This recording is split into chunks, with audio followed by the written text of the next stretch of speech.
So for my professional interview, I'm going to be doing, instead of Anne Rice, since she's in Paris, I'm going to be doing Nina Hansen.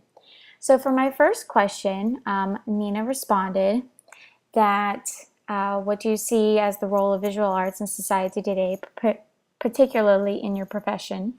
That visual arts play a huge role in writing and publishing.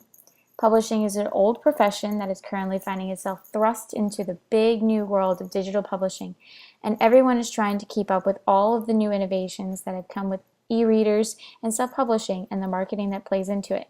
Cover reveals are huge for many writers and publishers these days, which has put a whole new importance on graphic artists and their role in publishing. There's a surplus of books being published digitally these days, and being noticed online while someone is scrolling through their e-reader is paramount. Much of the time that happens because of the cover or photo expert with a quote from your novel.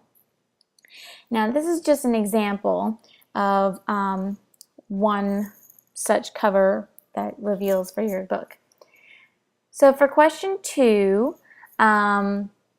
pretty much she's like new communications and media technologies that make imagery almost instantly available. Do you believe that this is having a positive or negative influence on your field and industry? She responded that the new media technologies are completely changing, the publishing industry. It's not a matter of it being a negative or positive influence, because depending on whether a writer is traditionally or independently published might play a role in how they feel about the changes. But the changes are in such an overhaul that they are affecting how everyone markets themselves and their works. Authors are expected to do more than just write the book now. They need to be online, making a platform for themselves, and that includes interacting on social media and marketing their book with giveaways, swag, and with stock photography. So much is instantly available, but the challenge is making yourself visible where everyone has access.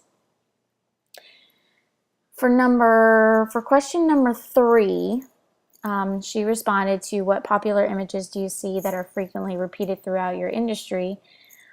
She responded, with self-publishing exploding in the past few years, many graphic artists began offering book covers for authors, and many were pulling from the same stock photography, which meant that many of the books online had similar covers with same models. Authors designing their own covers were often given the advice to look at what books are selling, and this tends to lead to finding very similar covers for certain genres and certain categories. These are some examples of such pairs of books that have similar imagery.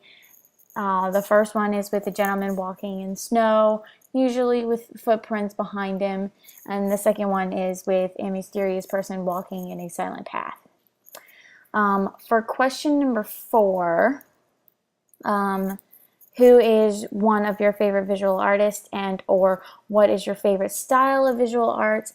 She responded that she personally enjoyed Gothic styles, especially Southern Gothic, since that has a lot to do with her writing.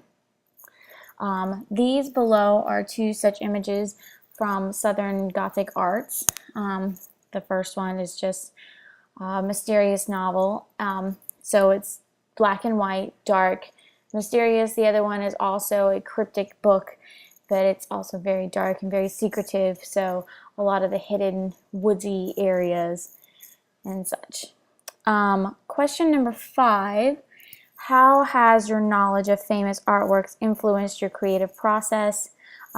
She says, writing makes us pull so much from what we see and hear, and sometimes the way a piece of art makes you feel upon seeing it is something you want to capture with words for a scene or a character in your book. Critically responding to a piece, often sometimes a writer can figure out how to get the emotion across in their own writing. Pretty much she exuberated, and she was very interesting. She was very charismatic about the whole writing process. So, thank you.